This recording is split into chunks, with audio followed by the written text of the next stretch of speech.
Alright, gonna take a little tour of what I call modern Grenoble, which is the area between the synchrotron, it's a nuclear collider, and a neighborhood called Neighorhood. I probably won't go all the way down to the synchrotron. I'll start at this bridge. The synchrotron's a kind of a donut-shaped building. You saw it if you watched the video that I did most recently. You saw it from above. Yeah, so we will start at this rather modern bridge. A little closer look. I don't know what it is about France. They had a good thing going with the roundabouts. It seems like all the modern areas are switching to traffic lights, getting the same forever waits that we have in the États-Unis, United States. I don't know, we'll see how it goes, but I might just upload this unedited like the previous video. I really like not having to edit.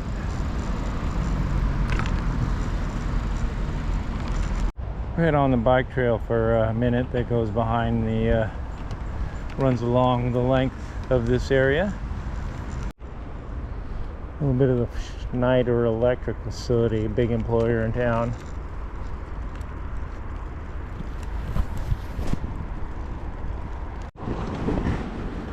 And the rowers around here are pretty serious. Apparently Grenoble has some rowers that do pretty well in international competition.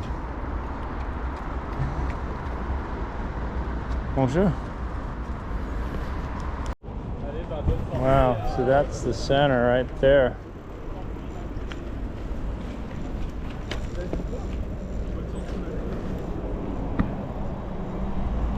Okay, so I got a little distracted by the river and the rowing. Let's get back to modern architecture. I guess we really haven't even started yet.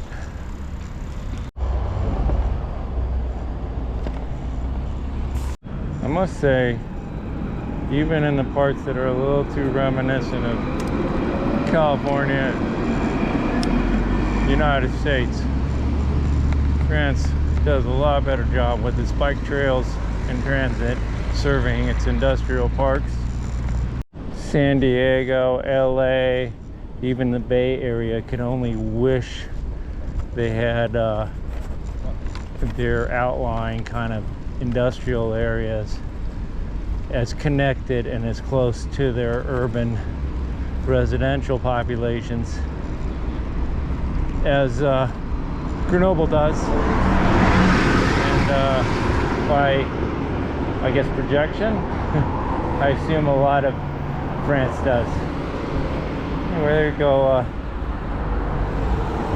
Kind of an interesting building over there. Not the multi-level parking garage. Not so interesting, but there's that in there too. Go over here.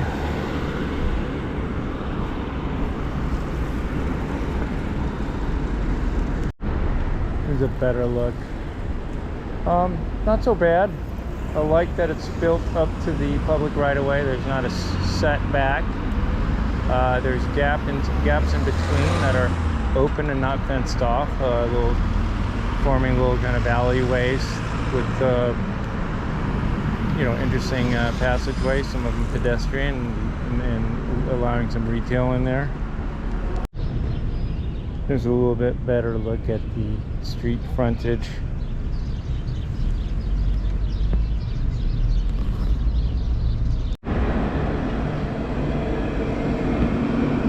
So one thing about a lot of contemporary architecture is, it looks cool in a sort of sci-fi way, but I don't think it ages so well. I think minimalism needs a lot of vegetation surrounding it to look good.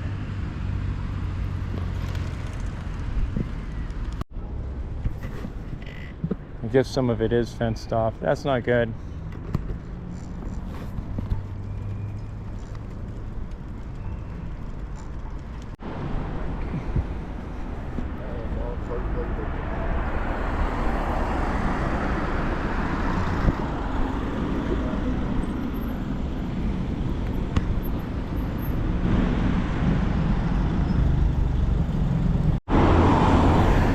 The other side of the street is a lot less interesting. This here is usually a pretty cool water feature that the tram runs through. But I would say at any given time since I've lived in Grenoble for 3 years, their water features, I'd say only about a quarter of them are ever functional. And I'm suspecting maybe this has some kind of a symbolic some kind of symbolic statement of keeping these things dry, because this water feature over here is also dry because we're having a drought. But I just find this symbolism idiotic. Does nothing. Certainly is insignificant in terms of actually saving water or even encouraging residents to save water. It's just stupid. Let's just stop having water features. Don't get me wrong, I love water features. I just hate that every time we have a fucking drought, excuse my language, same thing in San Diego, all the water features get drained, as if that actually accomplished anything positive. A lot of new construction going on.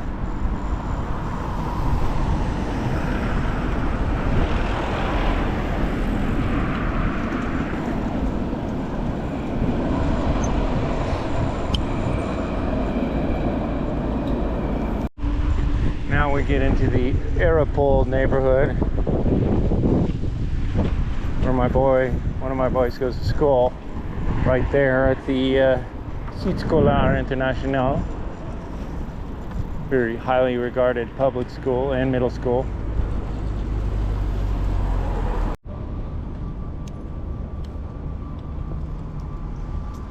The back side of the school is the super modern looking side, super kind of spacey,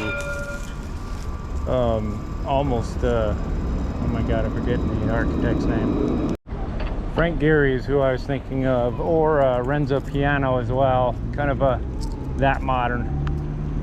But that's the side no one ever sees because it's on the train tracks and squeezed between train tracks and the river. So this is the front, strangely. Not as attractive.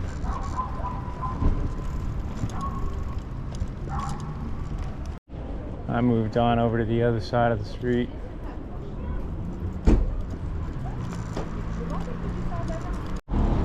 It's kind of an all-purpose, well, I don't know if it's all-purpose, but a sports gymnasium with the requisite graffiti on the side.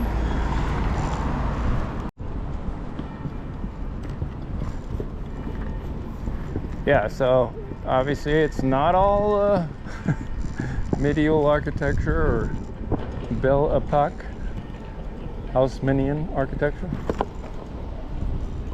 Now we get to this really ugly, I don't know, 80s or 90s monstrosity they built here. Mirrored glass, some kind of Minecraft shapes. Hideous. It's the World Trade Center, which may be a little bit of a self-flattery there, considering Grenoble's stature in the world. Boy, I'm just full of sarcasm today, aren't I? You can see, not a fan of mirrored glass. One redeeming quality of this, though, is that it's integrated with the train station, and that goes to, you know, the portion of that goes underneath the tracks.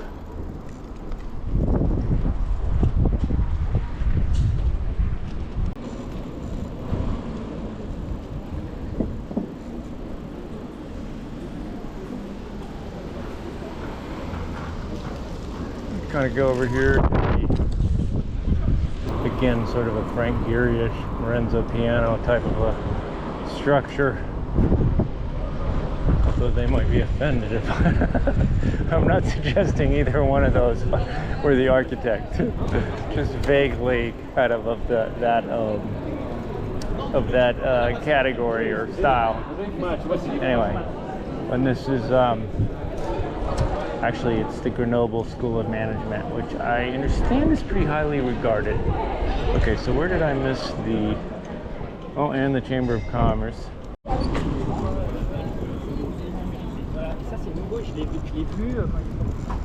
Alright, so yeah, I got a little confused. Had to backtrack a little. That's the court system right there. People during the commuter hours, rush hours, they bike fast around here. Better kind of pay attention. So on the courts here it says greffe en colère. I think that means strike in anger. Interesting. It's been allowed to be put up and hasn't been taken down. Here you go with these least favorite buildings of mine. Why do I always choose rush hour to do this? I need to choose a nice quiet time, like, I don't know, between 9 or no, let's say 10 and noon, or on a Sunday.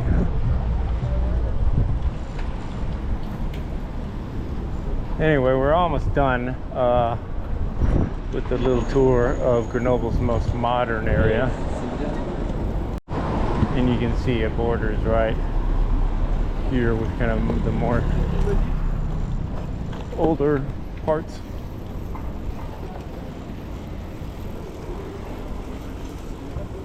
Grenoble is geographically, as a city, very small.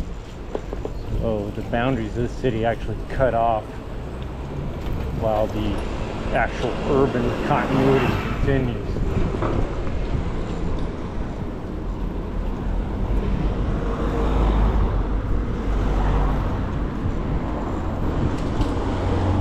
And here we go into the San Bruno neighborhood, which is not the modern part.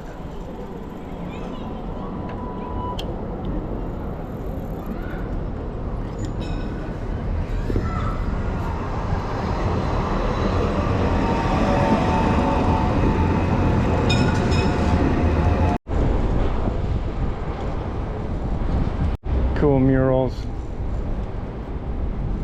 There's the commuter train.